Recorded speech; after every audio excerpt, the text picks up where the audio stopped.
Las 9:33 de la mañana, es momento de hacer balance del mes de julio. Lo vamos a hacer mirando al fondo Olea Neutral de Olea Gestión. Rafael Peña, ¿qué tal? Muy buenos días, ¿cómo estás? Buenos días, muy bien, muchas gracias. ¿Cómo es ese balance del mes de julio para Olea Neutral? ¿Qué rentabilidad ha obtenido? Cuéntanos. Pues ha sido un resultado bastante positivo, ¿no? Para nosotros hemos subido un 3,40%, que nos deja el año en negativo, pero ya en un 4,50%. Y bueno, esto es así sobre todo porque las caídas de junio fueron muy fuertes en todos los índices, en bonos y tal. Y si, bueno, pues si mantienes tu estrategia de medio y largo plazo y no vas con los vaivenes del mercado, pues después de un mes malo o de 2 meses malos recuperas y vamos cogiendo la tendencia media, que es un poco nuestro objetivo, ¿no? ¿Qué se ha comportado mejor en ese mes de julio? Bueno, en general se ha comportado todo bien. Pues por daros algunos datos, ¿no? O sea, el Eurostoxx ha subido un 7,3%, ¿no? Pero en junio cayó un 9%, el S&P ha subido un 9% y en junio cayó un 8,5%. En bonos de gobierno sí que hemos visto unos descensos de rentabilidades fuertes después de las grandes subidas que vamos viendo durante todo este año, pues del 0,50 en Alemania y España, del 0,36 en Estados Unidos. Italia un poquito menos, un 0,25, recordar lo de la caída de Draghi, ¿no? O sea que en general, bien, eso unido a una caída de un 5% en general de las materias primas, energía y metales, pues ayuda un poquito, ¿no? China se ha quedado un poco fuera de esta subida, el gas sigue también por su cuenta subiendo, y el oro, que es quizás lo que a mí más me está sorprendiendo este año, pues lleva una caída del 2,3% en este mes, y todavía hoy, que ha recuperado un poquito los primeros días de agosto, sigue con una rentabilidad negativa en el año, una revalorización negativa, cuando es extraño por los datos de inflación, a pesar de que el de ayer fue mejor y tal, pero es que los datos de inflación con subyacentes por encima del 5% en Estados Unidos y generales por encima del 8% no hacen muy comprensible el comportamiento del oro, ¿no? Sí, esa rentabilidad que nos decías después de su buen resultado en el mes de julio, del más 3,4%, hace más importante, si cabe, y lo demuestra muy bien, la importancia que siempre nos contáis, Rafa, sobre invertir con las luces largas, con la vista puesta en el largo plazo. Porque claro, si alguien ve, por ejemplo, una rentabilidad acumulada en este año actual del menos 4,5%, puede pensar que la cosa va mal. Claro, si lo miramos ya a 3 años vista, ya pasamos de un menos 4,5, a 3 años pasamos a un más 7,6. Si miramos a 5 años, la rentabilidad acumulada es de más del 12,5%, pero si lo miramos a 10 años es más del 70%. Importante ese largo plazo, ¿no? Esa paciencia a la hora de invertir. Eso es, los datos que has dado de revalorización son así, ¿no? Si lo pasamos a TAES, son un 2,5% en el 3 y 5 años y un 5,5% en el 10 años y desde el inicio, que son 19, ¿no? Nuestro objetivo es el 5, entonces estamos un poco flojos en el 3,5. ¿Por qué? Pues porque si metes 3,5, hemos metido el COVID, la guerra de Ucrania y tal, y hay un montón de cosas que han pasado. Sí. Claro, y es para estar en la parte baja. Eso es, yo creo que es ser fiel a nuestro mandato, ¿no?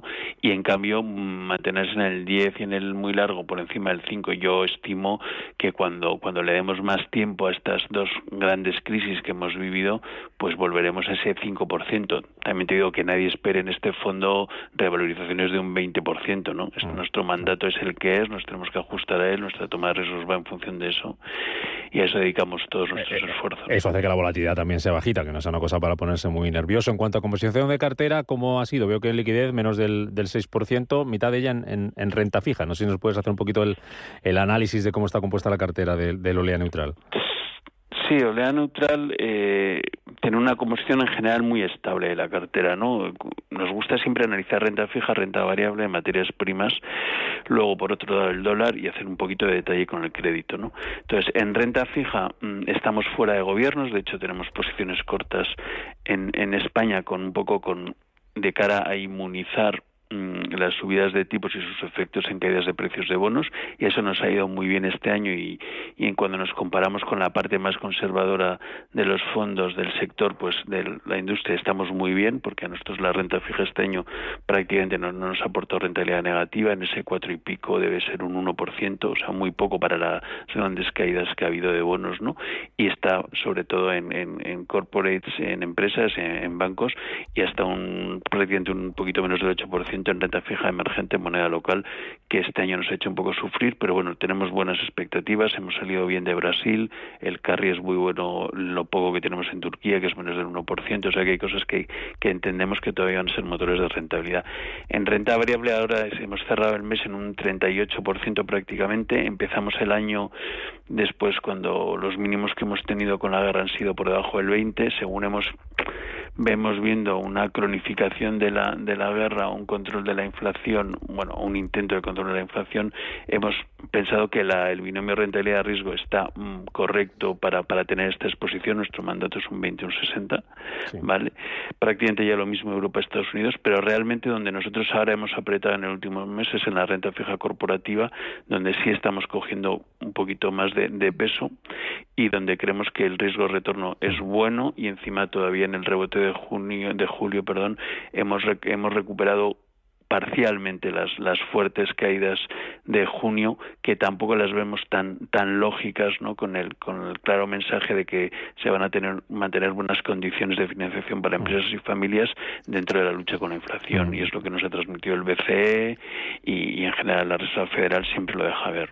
Y mirando hacia adelante, Rafa, ¿con qué escenario, con qué entorno trabajáis? ¿Qué esperáis del mercado y qué escenario macro creéis que nos vamos a encontrar? Nosotros creemos que de haber recesión, que creemos que puede haberla, va a ser una recesión leve y de baja intensidad.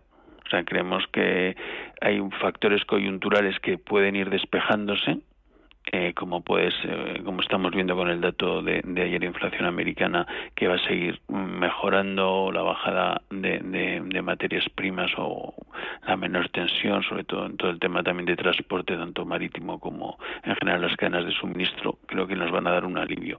Creemos que esto es así sobre todo porque mientras haya datos de empleo muy altos como los que hay en Estados Unidos, incluso en Europa, es muy difícil caer en recesión profunda. Luego, claro, hay que estar muy atentos, y por eso estamos en posiciones medias de riesgo en renta variable, con factores exógenos al modelo económico y que te pueden dar grandes sustos, ¿no? Como puede ser un cambio de rumbo en el conflicto con Ucrania y Rusia, ¿no? Porque al final es algo que desconocemos, y nuestra sensación es que esto va a ir, o sea, el acuerdo del grano es un primer paso, creemos, y que hay que buscar una solución porque es un problema para todos. Estamos viendo los temas energéticos en Europa, ¿no? Pero ahí puede haber algún susto más en inflación, algún otro dato fuera del modelo que nos hace, pues, estar un poquito más cautos, ¿no? Lo de Taiwán recientemente, la escalada con China, y Asia le seguimos viendo a China pues con un problema más grande de lo que se estaba anticipando durante los últimos 2 años, y que le va a costar salir de esta situación que tiene, que se le ha unido lo del COVID, pero que recordemos la crisis de Evergrande, inmobiliaria, o sea, la situación la vemos todavía complicada. Rafael Peña, fundador de Olea Gestión, gestor de Olea Neutral junto a Hernán Cortés. Gracias por ese balance del mes de julio y por intentar anticipar lo que puede estar por venir en los mercados y la economía. Gracias, Rafa. Hasta la próxima. Muchísimas gracias a vosotros. Un fuerte abrazo.